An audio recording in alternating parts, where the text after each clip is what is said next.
को पाए। महापुरुष कहते भाई मनुष्य जन्म मिला है तो इतना काम कर ले। क्या काम करना, इतना तो कर ले भाई इस मानव तन को पाए। ये मानव तन मिला क्योंकि कई योनियां भोगने के बाद में मनुष्य जन्म मिलता है। कई योनियां जिसकी कोई गिनती नहीं, 84 लाख योनि में एक सीमा भी है, लेकिन इसके आगे कोई सीमा नहीं है। ऐसी योनियां भोगने के बाद में भोगते भोगते ये मनुष्य जन्म मिलता है। अनंत जन्म का पुण्य सब उदय हो सब संग, मिटे सब मन की मलिनता तब भावे सत्संग।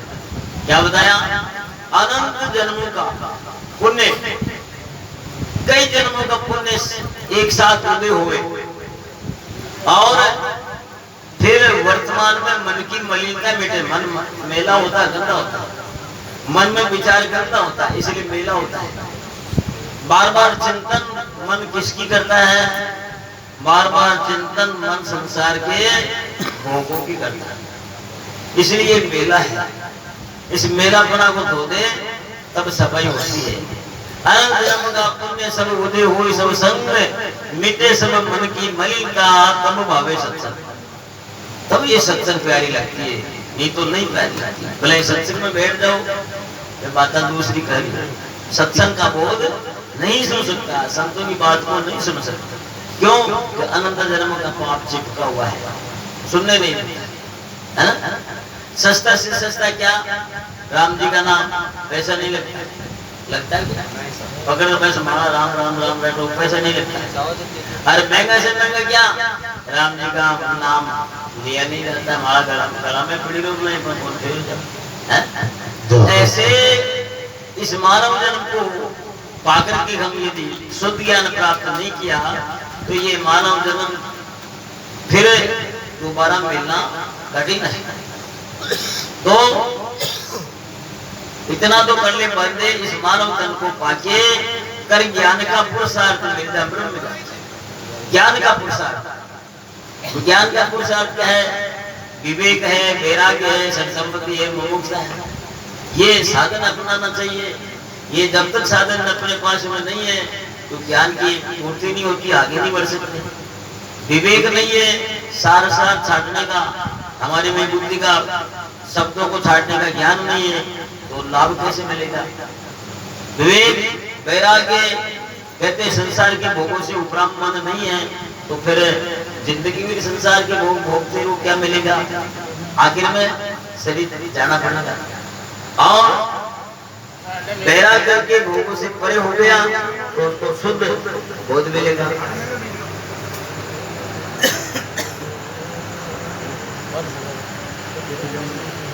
विवेक वैराग्य संपत्ति छह संपत्ति समदम उबरती तितिक्षा श्रद्धा और समाधान, ये छह संपत्ति ज्ञान की मानी जाती है।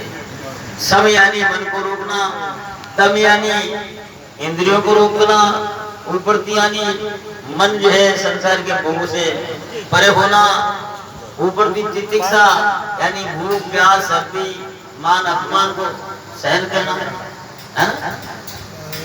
तितिक्षा श्रद्धा यानी महापुरुष के वाक्य में श्रद्धा रखे, वो कहते जो सही कहते ऐसा मान करके उसके वाक्य को सुने और समझे। श्रद्धा और समाधान यदि समझ में नहीं आता है तो दोबारा पूछ करके समाधान कर लेना चाहिए तो लाभ मिलता है। विवेक वैराग्य संपत्ति और मुमुक्षुता, और मुमुक्षुता कहते हैं मेरी मुक्ति कैसे हो, ऐसे विचारों का नाम मुमुक्षुता है। ये इतनी बातें धारण करेंगे तब मानव जन्म का लाभ मिलता है। जय हो। तो शरीर ब्रह्म की कुंजी, ये शरीर जो है मनुष्य जन्म ब्रह्म की कुंजी, ब्रह्म में विराजमान ब्रह्म की कुंजी, और नर जन्म मोक्ष कुंजी, और मोक्ष होने की भी कुंजी इसमें है। मोक्ष होने का साधन मनुष्य जन्म है और दूसरी योनि में मोक्ष नहीं कर सकता। दूसरी योना मोक्ष नहीं कर सकता, बंधन में पड़ी है सब योनि। कोई योनि सो देख लो सब बंधन है। हाथी समझ लो, घोड़ा समझ लो, ऊंट समझ लो, सिंह समझ लो, अरे पशु पक्षी जितने भी है वो पराधीन जीवन है, कभी अपना कल्याण नहीं कर सकते। तो हम वर्तमान में कल्याण के ऐसे साधन में पहुंचे हुए हैं, फिर भी हम खाली रहेंगे तो फिर क्या? जिसके पास में साधन है खाली रहेंगे तो क्या कहते हैं उसको? कंजूस कहते हैं। कंजूस। तो खाली रहेंगे सीधरा सदा तेल के संग, अरे सतगुरु का सारा नहीं शब्द लागे अंग। खाली नहीं तो मरियो ई में मीन को मेघ और जाम सब लबलो करबर में करडावन तो देख हमारी करडावन कौन मिटे, बाकी और सब कुछ है, बाकी भाई है, लाभ नहीं ले सकते। ये वास्ते महापुरुष कहते हैं शरीर ब्रह्म की पूंजी, नर धर्म मोक्ष पूंजी, अरे हो तो तू चेत मुंजी, न जाए से गवा के इन्हें गमार मत जा। फिर लाखों जतन करेगा, नर जन्म नहीं मिलेगा। कोई दुकान नहीं है पड़ेगी जाकर पैसे देकर के लिए आएंगे, है ना? ये तो पुण्य फल से मिलता है, चाहे स्त्री का शरीर हो चाहे पुरुष का शरीर हो, जिसका पुण्य फल अच्छा था उसको मनुष्य जन्म मिल गया। फिर लाखों इतना करेगा, नर जन्म नहीं मिलेगा, फिर पीछे से हाथ मलेगा, रोएगा वक्त चुका के, फिर पीछे ये शरीर छूट गया तो हाथ मसल करके रोना पड़ेगा। हम क्या करें? कुछ नहीं होने।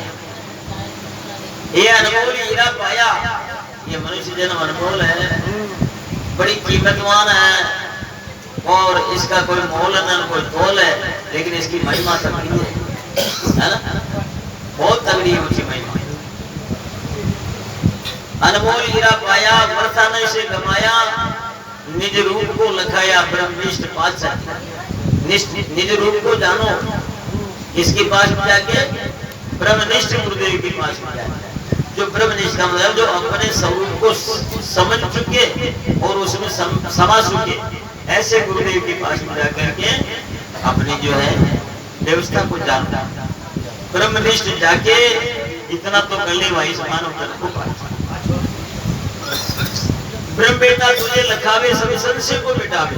ब्रह्म बेटा जो होता है, जो ब्रह्म का जानने वाला होता है, अपने आप खुद ब्रह्म में तल्लीन रहता है, सर्व उपाधि से परे रहता है, माया उपाधि से दूर रहता है, मानंद से दूर रहता है, भोगों से परे रहता है, वासना से परे रहता है और संसार की जितनी भी मलिन वासना उससे परे रहते हैं, तब जो है वह ब्रह्मनिष्ठ कहलाता है। ब्रह्म बेटा तुझे लखावे सब संशय को मिटावे। संशय यानी अज्ञान।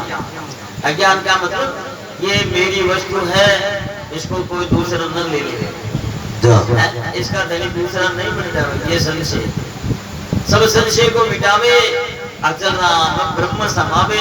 अरे सतगुरु के पास जाकर राम जी कहते हैं, अरे सतगुरु के पास में जाकर के ब्रह्म में समा जाओ, तुम्हारा कल्याण हो जाएगा। इतना तो कर ले भाई, समान को सतगुरु दयाल की जय हो।